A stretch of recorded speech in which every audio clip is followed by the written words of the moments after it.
ইয়াৰ পিছত আমাৰ এটা সমস্যা আমাৰ সন্মুখত আহিছে পঞ্চায়ত ইলেকশ্যনক লৈ। আজি যদি আমি পঞ্চায়ত ইলেকশ্যন ঘোষণা কৰোঁ, আমাক এমাহ সময় লাগে পঞ্চায়ত পাতিবৰ কাৰণে। আৰু আজি আমি 10 জানুৱাৰী। 10 জানুৱাৰীত আজি গধূলিলৈকে এতিয়া আমি বহি আছোঁ গোটেই কেবিনেটখনে, যে উচ্চ ন্যায়ালয়ৰ যিগৰাকী ন্যায়াধীশ মহামান্য তেখেতে কোৰ্টত আজি ঘোষণা কৰিছিলে যে আজিৰ ভিতৰত তেওঁ জাজমেণ্টটো দিব।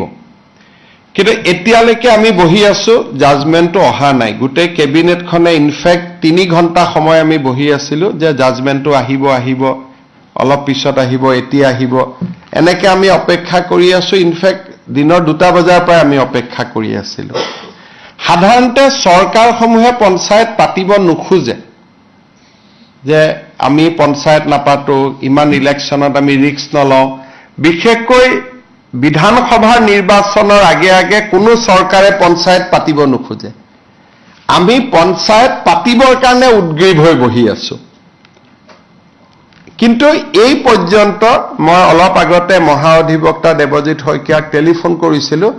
তেওঁ কৈছে যে এই সময়লৈকে জাজমেণ্টটো ডিক্টেশ্যন হৈ আছে, জাজমেণ্ট অহা নাই, বা যি ধৰণৰ কথা। আজি যদি ৰাতি 12টাৰ আগতে আমি জাজমেণ্টটো নাপাওঁ, পজিটিভ বা নিগেটিভ যি নহওক, তেতিয়াহ'লে আমি পঞ্চায়ত ইলেকশ্যনটো একেবাৰে মেট্ৰিক বা হায়াৰ ছেকেণ্ডেৰী পৰীক্ষাৰ পিছলৈকে লৈ যাব লাগিব। কাৰণ 14 ফেব্ৰুৱাৰীৰ পৰা মেট্ৰিক আৰু হায়াৰ ছেকেণ্ডেৰী আৰম্ভ হ'ব। আৰু যদি এবাৰ ইলেকশ্যন কৰিলে 1 মাহ সময় লাগে নটিফিকেশ্যনৰ পৰা, আৰু 2টা ফেজত কৰিলে আজি হ'ল 10 তাৰিখ, 10 ফেব্ৰুৱাৰীত এটা হ'ব পাৰে, 12 ফেব্ৰুৱাৰীত এটা ইলেকশ্যন হ'ব পাৰে। কিন্তু আজি যদি ৰাতি 12টাৰ আগতে যদি হাইকোৰ্টৰ পৰা অৰ্ডাৰটো ওলাই নাহে, আৰু পিছৰ 10 দিনো হাইকোৰ্ট বন্ধ আছে, গতিকে তাৰ পৰিপ্ৰেক্ষিতত মই ভাবোঁ যে পঞ্চায়ত ইলেকশ্যন পতাটো অসম্ভৱ হৈ পৰিব। কাৰণ মেট্ৰিক আৰু হায়াৰ ছেকেণ্ডেৰী পৰীক্ষাৰ মাজত পঞ্চায়ত ইলেকশ্যন পাতিব পৰা নাযাব।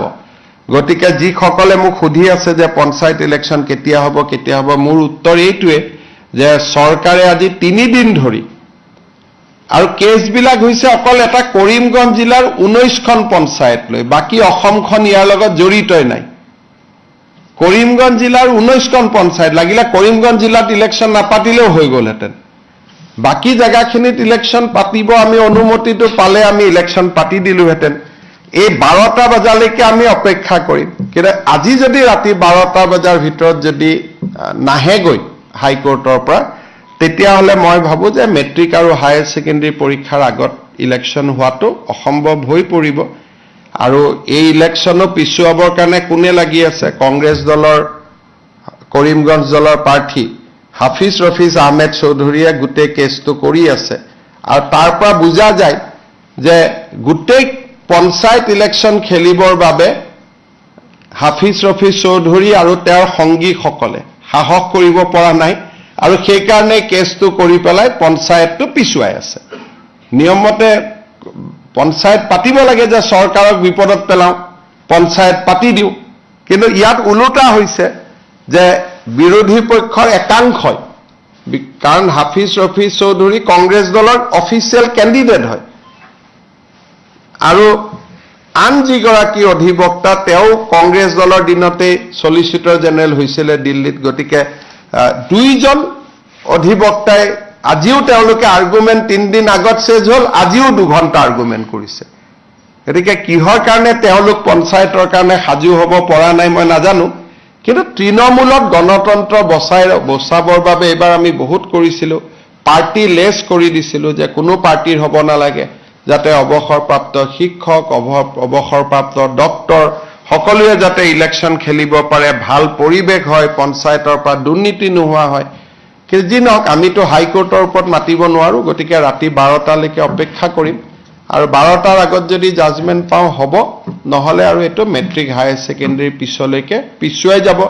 তাৰ পিছতো বানপানী আহিব বা বানপানী থাকিব, কি পৰিৱেশ হয় আৰু এতিয়াই ক'ব পৰা নাযাব।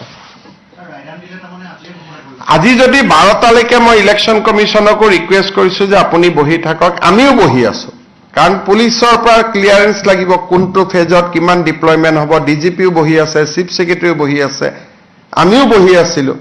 যদি 12টাৰ আগত ৰায়দান হয় আমিতো কৰি দিম, কাৰণ যিজন ন্যায়াধীশ মহা অধিবক্তাই কোৱা মতে তেওঁ কোৰ্টত কৈ গ'ল যে মই চেম্বাৰত গৈ জাজমেণ্টটো লিখি জাজমেণ্টটো দিম। কিন্তু এতিয়াতো 8:45 হ'ল, জাজমেণ্টটো আমি হাতত পোৱা নাই। যদি 12টাৰ আগত জাজমেণ্ট হয় তেতিয়াহ'লে হ'ব, যদি 12টাৰ আগত জাজমেণ্ট নহয় উচ্চ ন্যায়ালয়ৰ বিপক্ষেতো আৰু আমি যাব নোৱাৰোঁ।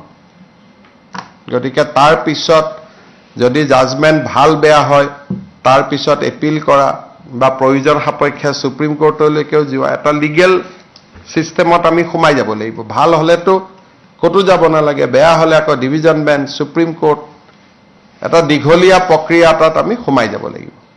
অসম চৰকাৰে বিচাৰিছিল যাতে যিখিনি বিবাদিত জিলা আছে সেইখিনি আমিতো কৈছিলো যে যদি 19খন পঞ্চায়তৰ কথা, 19খন পঞ্চায়ত বা সেই জিলাখনেকে কমপ্লিট বাদ দিয়ক।